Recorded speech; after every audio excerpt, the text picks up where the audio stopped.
Olá, sejam todos bem-vindos e bem-vindas. Está no ar o programa Pauta Aberta. Você fica bem informado com a gente na próxima meia hora. E o mês de outubro também é conhecido como o mês dos gênios do futebol. E nós preparamos uma reportagem especial para falar do esporte e da fé. E, é claro, fazer uma homenagem a esses artistas da bola. No dia 23 de outubro de 1940, nasceu o Rei Pelé, o craque com mais de 1000 gols e que imortalizou a camisa 10. Saiu de Minas Gerais para ser coroado rei ainda menino na Suécia. 7 anos antes de Pelé, veio ao mundo Garrincha, no dia 28 de outubro de 1933. O anjo das pernas tortas, o Mané Garrincha, formou com Pelé uma dupla imbatível. Nunca saíram de campo derrotados quando atuaram juntos.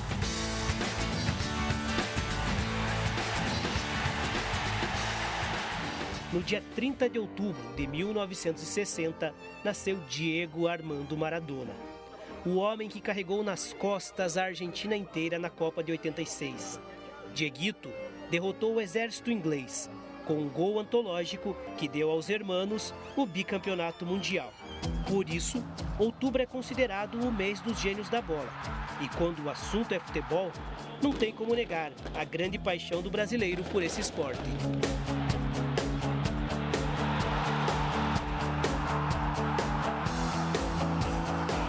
O Brasil está cheio de craques de futebol. E será que eles são homens de fé? Você vai conhecer histórias de vida e superação. Compreender que os ídolos das tardes de domingo, que travam grandes duelos no campo, são pessoas comuns, que têm problemas e também travam batalhas na vida. Tem momentos de alegria e também de tristeza. E para enfrentar tudo isso, a fé é essencial. Com passagens marcantes por times como Pelotas, Internacional e Curitiba, Ademir Alcântara, que é ídolo no futebol português, é a prova de que um jogador de futebol vive em um ambiente de muita pressão. Eu fui um jogador que sempre soube assimilar a pressão, apesar de muitas vezes ficar muito sentido também com críticas, né? Porque o jogador de futebol não é só alegrias, a gente passa por momentos difíceis na carreira também. Mas o mais importante para o jogador é saber se levantar. E para superar as dificuldades de estar longe da família e matar a saudade da sua terra natal, Ademir se apegou à fé. Depois que eu fui para Portugal, que eu fiquei muito tempo longe da minha família, eu comecei a sentir uma necessidade muito grande de me aproximar de Deus, pelo fato de a saudade ser muito forte e eu saber que meus pais já eram de idade, está passando os anos e eu os via uma vez por ano. Isso era muito pouco. Oitavo maior artilheiro da história do Curitiba, com 72 gols marcados, com passagem marcante pelo Palmeiras, o atacante Keison, que ao longo da sua carreira passou por 4 cirurgias no joelho, teve em 2015 a sua maior prova de fé e amor a Deus, ao perder seu filho, Henri Luca, de apenas 2 anos de idade. Realmente foi uma situação óbvia.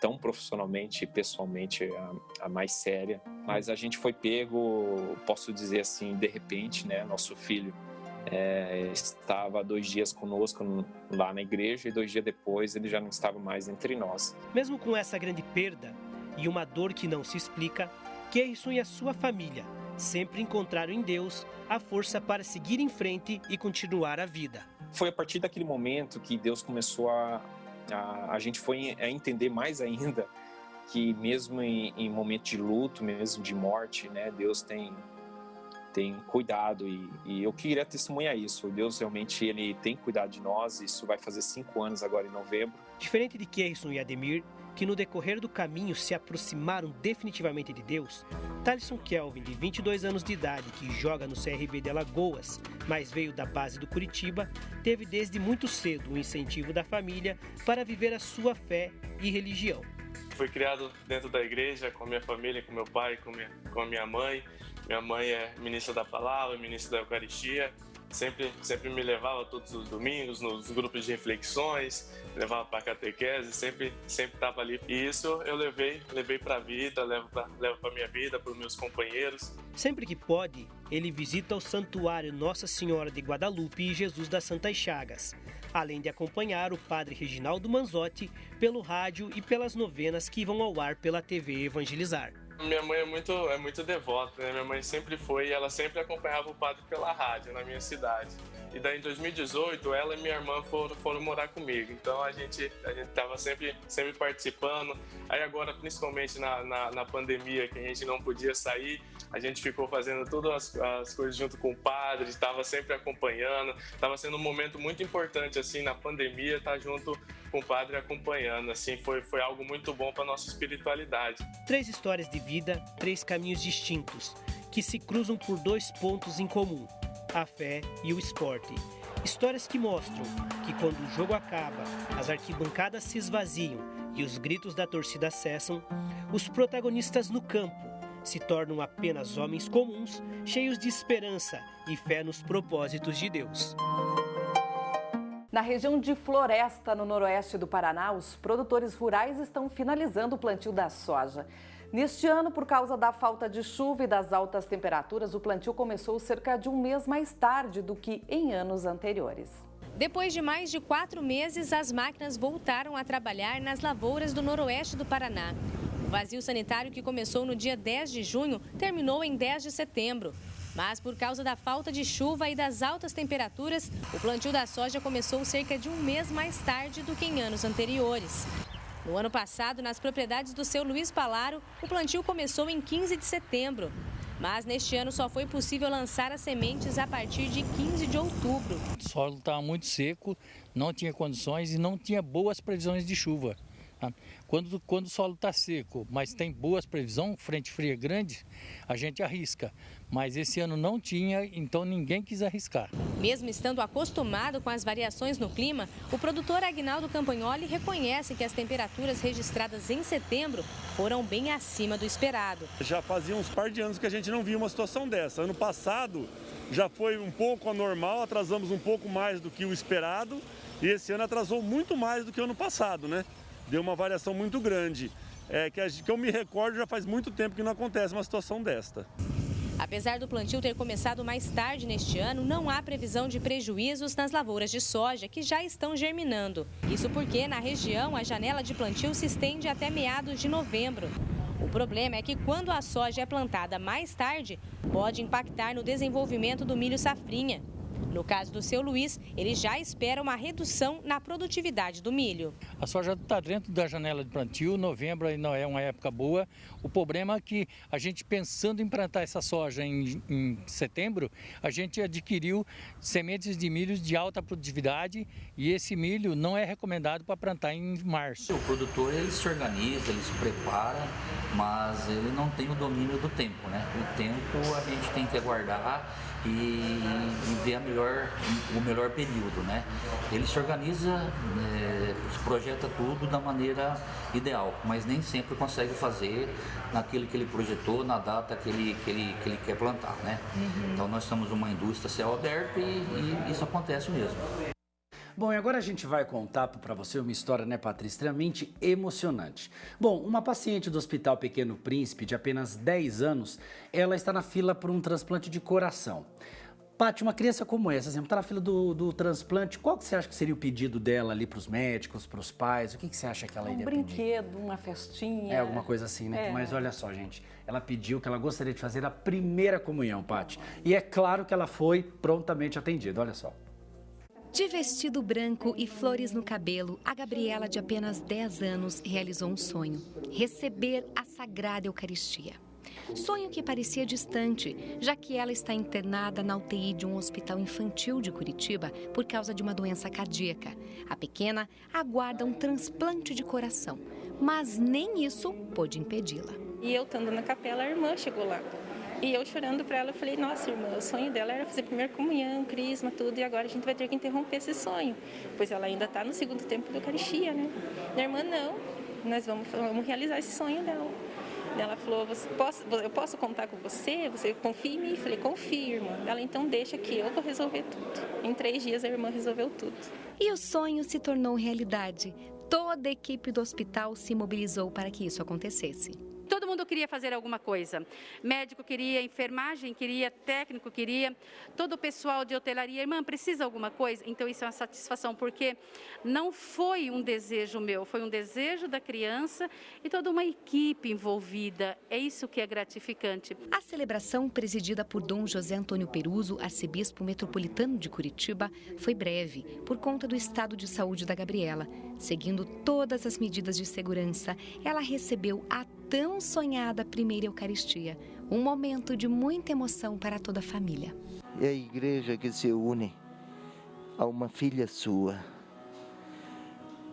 que precisa de um coração novo, mas precisa fundamentalmente da ternura de Deus, da proximidade da igreja e da solidariedade dos que creem com ela, Gabriela, e com a família. É por isso que eu vim aqui, para dizer a eles, familiares, aos que estão aqui para rezar com eles, que diante de Deus a derrota nunca tem a última palavra. A verdade da vida triunfará sempre, porque Ele é um Pai amoroso. A gente tenta preservar a alegria que as crianças teriam em casa, mesmo sendo de uma forma pequena. O psicológico é muito importante. Então, tudo que a gente consegue fazer para deixar um pouco mais leve a estadia da UTI, eu acho que não é só um a mais, é um dever nosso. Porque se a gente não cuida dessa parte também, a gente não tem como pedir que o corpo cure por completo. E na mesma ocasião, a Gabriela também foi crismada. O padrinho foi o próprio Dom Peruso. Gabriela recebe por este sinal o Espírito Santo, o dom de Deus. Que a paz do Senhor esteja sempre contigo, querida filha. E eu posso falar, querida afilhada. Teve também uma homenagem de toda a equipe do hospital para a pequena, uma apresentação de dança, já que ela gosta de balé. No fim, Gabriela ganhou um coração, por enquanto apenas simbólico, mas que com certeza despertou a esperança no verdadeiro coração dela. Vai aumentar a fé dela e através desse momento a Gabriela vai ser curada. Eu tenho fé. Crianças com idade de 1 a 5 anos têm até amanhã para receberem a vacina contra a poliomielite. É quando termina a campanha nacional de vacinação contra a polio. De acordo com o último balanço do Ministério da Saúde, apenas 35% do público-alvo foram vacinados, o que corresponde a 4 milhões de crianças nessa faixa etária. Muito grave isso. A meta é imunizar mais de 11 milhões de crianças. Sendo assim, 7 milhões de crianças ainda não tomaram a vacina. A campanha teve início no dia 5 de outubro e está ocorrendo simultaneamente a campanha de multivacinação, que tem por objetivo atualizar a situação vacinal de crianças e adolescentes menores de 15 anos de idade. E o programa Pauta Aberta vai fazer um breve intervalo e no próximo bloco você vai ver que Curitiba ganha a casa de acolhida ao migrante e refugiado administrado pela Caritas. Você vai acompanhar também Outubro Rosa. Importante falarmos sobre a prevenção do câncer de mama.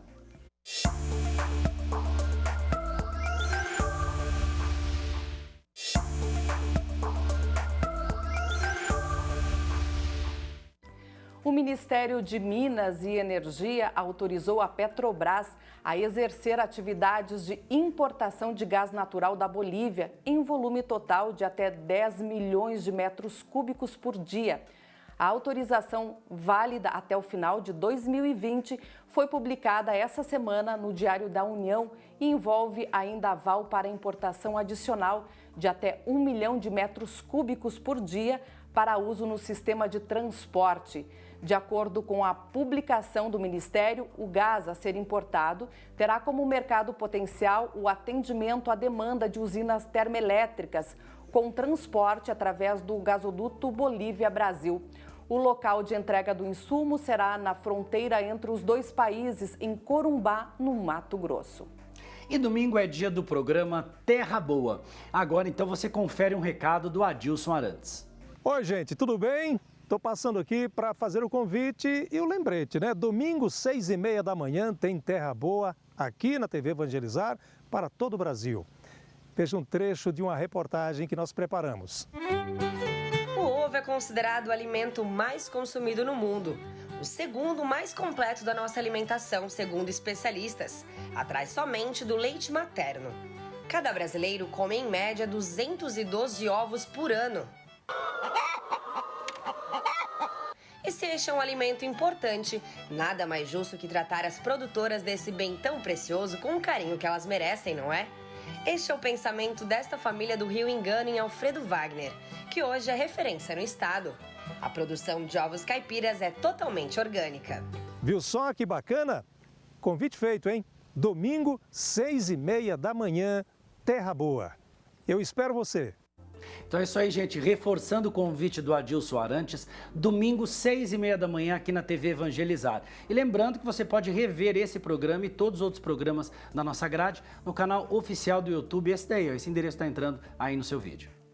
Você já ouviu falar de Museu da Felicidade? É o primeiro museu do mundo para inspirar as pessoas. Quem tem mais informações sobre isso é a Riana Carvalho no Boletim de Notícias. Olá! O museu é um lugar onde se guarda e exibe coleções de objetos de interesse artístico, cultural, científico, histórico e entre outros. Uma instituição permanente sem fins lucrativos a serviço da sociedade e de seu desenvolvimento, aberta ao público e que adquire, conserva, investiga, difunde e expõe os testemunhos materiais do homem e de seu entorno para a educação da sociedade. E hoje vamos conhecer o primeiro Museu da Felicidade. Inaugurado em Copenhague, capital da Dinamarca, o lugar foi criado para expor grandes coisas da vida, dos países e inspirar as pessoas. Lá, 7 exposições interativas para mostrar a felicidade de diferentes perspectivas. Nada mais justo do que memorizar a felicidade em um museu. E esperamos que os visitantes saiam de lá mais sábios, felizes e motivados para fazer um lugar mais feliz. Com a pandemia do novo coronavírus, várias preocupações cercam o assunto. Segundo a Associação Brasileira de Empresas de Limpeza Pública e Resíduos Especiais, a Brelp, desde o início da pandemia, houve um aumento de 15% a 25% de descarte de lixo residencial. Em 2019, o Programa das Nações Unidas apontou que, por ano, são produzidas mais de 2 bilhões de toneladas de resíduos no mundo. É muita coisa, né? E por isso trazemos esse assunto tão sério, tão importante e de inspiração mundial. Um lixão, considerado o maior aterro do mundo, foi fechado em 2001, mas hoje ele tem uma nova cara para contar essa história. O local, que já foi abrigo para mais de 150 milhões de toneladas de lixo, hoje se torna um parque estadual de 9 quilômetros quadrados. Localizado em Nova York, a previsão de inauguração é entre março a junho de 2021. E logo voltaremos aqui para contar como foi a abertura deste espaço, que agora respira ar livre. Por hoje é só. Tchau, tchau! E que lindo esse parque em Nova York, considerado um dos maiores projetos de reflorestamento da história. Que seja exemplo para o mundo. E Curitiba ganha a Casa de Apoio ao Refugiado e ao Migrante. É um apoio da ONU e quem administra tudo isso é a Caritas Paraná. Eu fui lá acompanhar e ver de perto como tudo isso funciona. Olhando assim, parece uma casa como tantas outras, mas não. Esta é uma casa especial. Aqui mora a esperança e a certeza de um futuro de paz e dignidade. Estamos falando da Casa de Acolhida do Migrante e do Refugiado, administrada pela Caritas de Curitiba. O local, que fica no bairro Capão da Embuia, conta com 10 quartos, biblioteca, cozinha e tem capacidade para atender até 30 pessoas. E na última semana chegou o primeiro grupo de acolhidos. São 15 venezuelanos, entre eles 8 crianças e 2 adolescentes. O coordenador da casa destacou os principais objetivos deste trabalho social. A Acnur, que é um órgão ligado à ONU, juntamente com a Caritas, que é o órgão da Igreja Católica, criaram esse projeto para trazer algumas pessoas aqui para Curitiba, principalmente, para que eles possam, então, se integralizar à cidade. Eles vão ficar um tempo aqui, até eles arrumarem emprego, arrumarem lugar para morar, e eles se estabilizarem, definitivamente aqui na cidade. Esta casa, além de dar boas-vindas a migrantes e refugiados, eles também... Olha só, essa frase me chamou muito a atenção, que está aqui na porta desse quarto. Além de serem solidários pela vida, um dos objetivos é a integração dessas pessoas na sociedade local por meio do trabalho. E olha só que interessante, tem gente que mal chegou aqui e já conseguiu uma vaga no mercado de trabalho. E o rapaz que foi comigo, nós chegamos no centro e distribuímos o currículo dele lá, umas 2 ou 3 lojas que a gente passou e vimos que estavam pedindo. E numa delas a gente viu que o rapaz estava contratando mesmo e ele já perguntou se ele poderia ficar trabalhando. É um restaurante ali no centro, um restaurante de comida árabe e que não contratou somente ele, mas também a esposa dele. Há 2 anos e meio no Brasil, o venezuelano Gustavo Dias Rincón veio para o Brasil em busca de um futuro melhor para ele e a família. Já estabelecido no país, hoje ele é auxiliar administrativo da casa. Desde o primeiro momento eu tive acolhimento, eu tive acompanhamento, eu tive ajuda, eu tive assistência médica, assistência social, questões que na Venezuela já não tinha há 10 anos. E para dar boas-vindas ao grupo, uma missa foi celebrada pelo arcebispo de Curitiba, Dom Peruso. Não é que isso é um bem que a igreja faz porque ela quer ajudar os outros. É porque deixaria de ser igreja se não o fizesse. São 15 crianças, 10 mães, mas está um novo grupo a chegar nos próximos dias. Sustentar tudo isso não é algo simples. E estamos a fazer porque precisamos ser coerentes com aquilo que cremos. Então, esta casa é uma graça e uma rica possibilidade que nos ajuda a integrar-nos ao que cremos. Não é que faz bem a eles apenas, faz um bem imenso a nós. Após a missa, o arcebispo conheceu as instalações e deu a bênção. E foi nesta hora que um venezuelano de 7 anos roubou a cena. Ele pediu para que Dom Peruso abençoasse a pequena viola que ele trouxe do país de origem. E, é claro, foi atendido prontamente. No mês de outubro, em todo o mundo, são realizadas ações de conscientização sobre a importância de combater o câncer de mama. O câncer de mama é o que mais afeta as mulheres no Brasil. A estimativa do Instituto Nacional do Câncer é que até o final do ano, 57 mil novos casos sejam diagnosticados no país. É sobre a importância da prevenção que a gente vai conversar com a doutora Maria Cristina Magalhães, que é oncologista, que vai explicar. Então, doutora, o que é o Outubro Rosa? Para que serve esse alerta?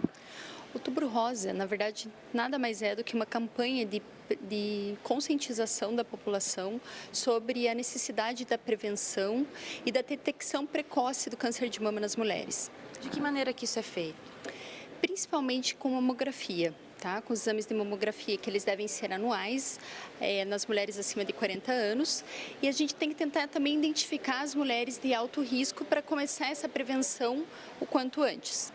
Bom, a gente sabe da dificuldade de alguns locais do país de fazer esse exame. Tem alguma outra forma de prevenir o câncer ou procurar um médico, enfim, fazer outros exames de rotina?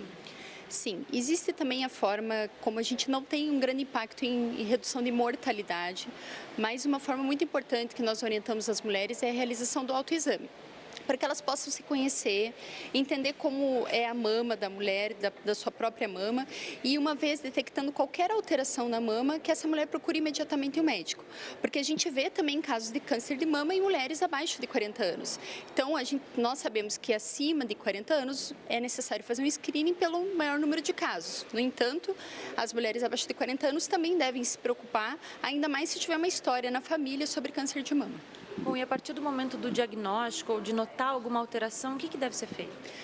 O mais importante é que essa mulher procure um atendimento médico, para que nós possamos detectar qual será o melhor exame preventivo para essa mulher, seja ele mamografia, ultrassom ou associação dos dois exames, ou até mesmo algumas mulheres é necessário que a gente complemente com ressonância de mamas. Uma coisa importante também são os fatores de prevenção do câncer de mama. Tá? Então, como de outros cânceres, por exemplo, a gente tem que combater a obesidade, o tabagismo, temos que incentivar as mulheres à prática de atividade física. Se essa mulher tem alguma história de câncer de mama, como eu já mencionei, essa mulher deve procurar mesmo já no início da sua vida já ativa, sexual ativa, não só sexual ativa, mas também de produção hormonal, já procurar um aconselhamento médico para saber quando que essa mulher em especial, esse grupo em especial deve começar o rastreamento. Bom, e a gente lembra então que não é só no Outubro Rosa que a prevenção deve ser feita. Claro. Outubro, na verdade, ficou como um mês lembrete, né? Então, para que a mulher que passou o ano sem realizar uma mamografia, sem procurar atendimento ginecológico ou mesmo clínico, para que ela lembre que ela deve fazer os exames, deve fazer o rastreamento, especialmente, né, lembrando o câncer de mama, lembrando no mês de outubro, por isso a menção ao Outubro Rosa. Outubro está quase acabando, mas o combate ao câncer é necessário o ano inteiro. E o Pauta Aberta de hoje fica por aqui. Foi muito bom estar na sua companhia. E lembrando que você pode rever esse programa e todos os outros programas no nosso canal oficial do YouTube. Entra aí e acesse. A você, o nosso muito obrigado. Obrigado pela companhia, obrigado pelo carinho. Fique bem, fique em paz. Tchau. Tchau, tchau.